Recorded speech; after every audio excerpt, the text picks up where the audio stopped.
अस्सलाम वालेकुम नाज़रीन, आप देख रहे हैं अनोखा अंदाज में आपका होस्ट जमाल सिद्दीकी। उम्मीद करता हूँ आपको शुक्र होंगे। नाज़रीन कराम, मशरिक़ वुस्ता से कुछ नई खबरें सामने आ रही हैं। यमन के ऊपर जिस तरीके की बमबारी दोबारा की गई है वो काबिले मुज़म्मत है। साथ में आपको बताता चलूँ कि इस वक्त एक नई जो है ना ट्रीटी हुई है और उसमें अमेरिका और इसराइल ने जो है वो बाकायदा तौर पर बमों की बारिश के लिए बाकायदा अब ट्रांसफ़र्स आ गए हैं। जो ऑब्सोलीट बम्स हैं यूएस के, वो अब इसराइल को दिए जा रहे हैं ताकि वो पैलेस्टाइन के ऊपर फायर किए जा सकें। ये एक पूरा पैक किया जा रहा है और अल-अक्सा को के ऊपर से जो मंजर आम से जो खबरें हटाने की जो बातचीत की जा रही है, ये टैरिफ भी उसी का शाखसाना है। क्योंकि देखें, जब आप मुल्क की इकॉनमी को हिलाएंगे तो 1.25 अरब की मुस्लिम आबादी है। 1.25 अरब की मुस्लिम आबादी मुत्तहिद नहीं है, ये सब जानते हैं। और इसको मुत्तहिद होने के लिए सिर्फ एक चीज़ दरकार है, वो है खिलाफत। और इसको रोकने के लिए जिस तरीके से अमेरिका जो है ना वो कार्रवाइयाँ कर रहा है, और साथ में बाकी वो ममालिक जो चाहते ही नहीं कि मुसलमान कभी भी एक हो, क्योंकि खिलाफत अगर आई तो फिर हर कोई उस खिलाफत के साथ होगा। खिलाफत को पनपने ही नहीं देते, ना ही उसको बनने देते हैं। उस्मानी खिलाफत को भी जो है जिस तरीके से रोंदा गया या हटाया गया, वो लम्हा फ़िक्रिया है, चाहे वो उसमें आले सऊद का हाथ हो या किसी और का हाथ हो। मगर इस वक्त जो मुसलमानों को सबसे ज़्यादा ज़रूरत है वो है खिलाफत की। अब खिलाफत नहीं है तो इसकी वजह से ये मामला ख़राब है। एक तरफ जो है वो ईरान, आप देख सकते हैं कि किस तरीके से पेनिट्रेट कर रहा था, उसको कितना ज़्यादा जो है ना वो रोका गया। और अभी भी की जो सूरत हाल आपको बताऊं कि 3000 के करीब जो है ना वो पॉइंट्स लॉक किए गए हैं इसराइल की जानिब से, जिसमें कहा जा रहा है कि इसराइल किसी भी तौर पर फ़लस्तीन, गज़ा और पाकिस्तान की सपोर्ट के लिए कोई भी बयान नहीं दाग सकता। सुप्रीम लीडर को जो है वो इतने इंतहाई थ्रेट्स हैं कि अब इस वक्त कह लें कि आप वो कह लें हिडन सर्फेसिस के ऊपर लगे हुए हैं। उनकी सिक्योरिटी बड़ी अहम है, क्योंकि जिस तरीके से इसराइल ने आप कह लें कि हमास को टारगेट किया और हमास की फंडिंग के हवाले से जो ईरान को पीछे बैक किया गया है और अमेरिका की तरफ से मज़ीद पाबंदियाँ उस पर आयद की गई हैं। और साथ में जो सबसे बड़ा मामला है ना वो ये है कि चाइना सपोर्ट कर रहा है। इस वजह से और ज़्यादा मामला ख़ित्ते में ख़राब होता दिखाई दे रहा है। इंडिया की भी जो है ना वो पेनिट्रेशन है ईरान में और अफ़गानिस्तान में इस वक्त, क्योंकि उनके स्लीपर सेल्स जो है ना वो वहाँ पे बड़े एक्टिव हैं और वो पैसों से लोगों को ख़रीद रहे हैं। मीर जाफ़र और मीर सादिक की कहानी मुसलमानों में तो बहुत पुरानी है, जिस तरीके से वो मीर जाफ़र और मीर सादिक बनते हैं। अब आज जो है वो पाकिस्तानी वज़ीर दाखिला ने बाकायदा इस बात का भी इंकशाफ किया है कि BLA और राव दोनों एक ही हैं। दोनों पाकिस्तान को जो है ना वो अमन से आरी करना चाहते हैं और बिल्कुल ख़त्म कर देना चाहते हैं पाकिस्तान का अमन। तो उसके लिए जो है ना कार्रवाइयाँ भी की गई हैं। बाकायदा तौर पर पाक फ़ौज ने बड़े हसास मालूमात के ऊपर जो है ना वो कार्रवाइयाँ की हैं और उनका इंटेलिजेंस विंग, उन्होंने बहुत बड़ी दहशतगर्दियों से बचाने की जो आज कोशिश की है उसमें बड़े कामयाब भी रहे हैं, जो काबिल सताइश भी और काबिल तहसीन भी है।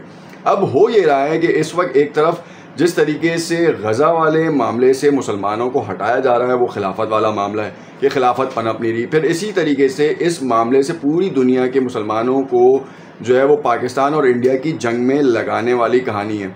क्योंकि एक तरफ पाकिस्तान जो है वो जिस तरीके से बुर्दबारी का मुजाहरा कर रहा है वो पूरी दुनिया के लिए काबिल तहसीन है। ट्रंप से बयान दिलवाया गया, ट्रंप साहब ने जो है ना वो एक नई कहानी मनगढ़ंत क्या उसको मालूम ही नहीं था। उनके मुताबिक जो है ना 1500 साल से ये मामला चल रहा है, 150 साल से ये मामला चल रहा है।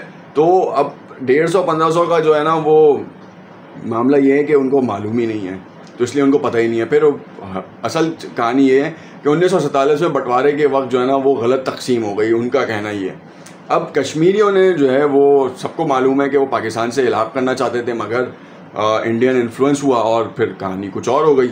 और आप देख सकते हैं कि किस तरीके से बर्बरियत का मुजाहरा किया जा रहा है। और ये उन लोगों के लिए भी सवालिया निशान था और है भी, कि जो ये कहते हैं कि पाकिस्तान आज़ाद मुल्क होकर क्या कर लिया। आज हम आज़ाद मुल्क हैं और हम आज़ाद फ़िज़ाओं में ज़िंदगी गुजार रहे हैं और उसकी हिफाजत के लिए हमारी पाक फ़ौज मौजूद है, जो कि गलत नहीं है।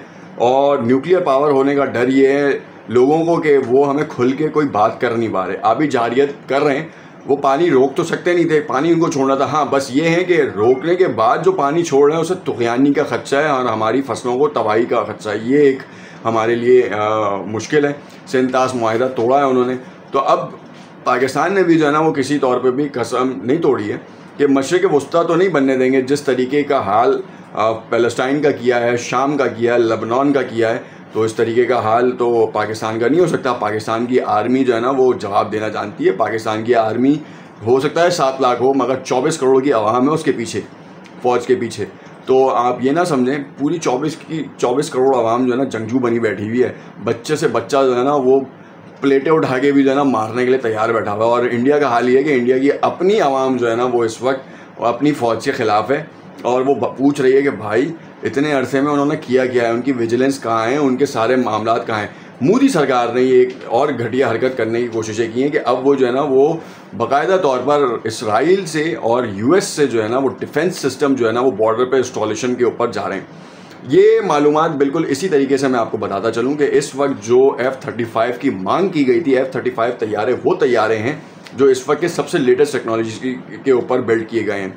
और इसकी मांग मोदी ने वाइस प्रेसिडेंट से की है और उनको बताया है कि ये हमें ये चाहिए। अब ये बात जितनी जल्दी आई, क्योंकि देखें F-35 के पुर्जाजात जो है ना जिन कंपनियों में बनते हैं वहाँ पे प्रोडक्शन ज़्यादा हो गई हैं।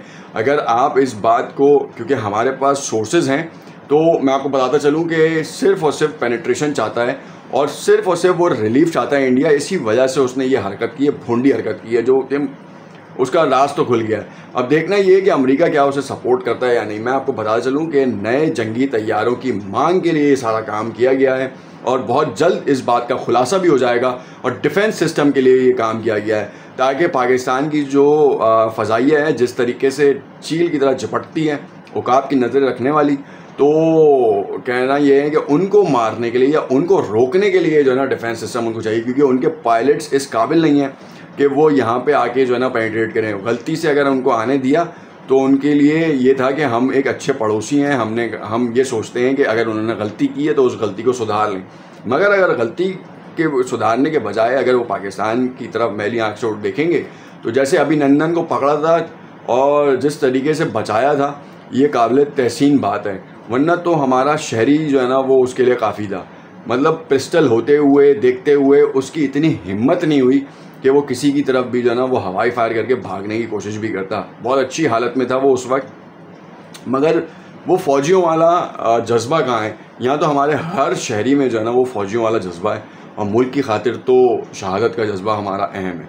तो पाकिस्तानी वो कौम है कि अगर आप मैली आँख से देखेंगे तो आपकी आँखें तो रहेंगी नहीं और साथ में आपका जज्बा वज्बा सब चला जाएगा। तो अब देखना ये है कि किस तरीके से जो है ना वो इंडिया फिल्मों से बाहर आके हकीकत की दुनिया में रहता है और अपने आप को देखता है। पाकिस्तान फ़लस्तीन तो बनेगा नहीं, ना शाम बनेगा। पाकिस्तान अपना खुद मुख्तार है, चाहे वो आपस में कितने ही लड़ाइयाँ हो जाएं, मगर कोई दूसरा देखेगा तो फिर उसको उसका सबक भी मिलेगा। देखना ये है कि अब इंडिया कौन सी चाल चलता है। ये डिफेंस सिस्टम और एयर वॉर के ऊपर जो है ना वो जो F-35 चाहिए उसके लिए इतना बड़ा ड्रामा क्यों रचा गया, ये तो आने वाला वक्त बताएगा। बिपिन रावत की मौत और उसकी तस्दीक और पुलवामा की रिपोर्ट पहले तो ये शाया करें इंडिया, फिर बात करेंगे आगे।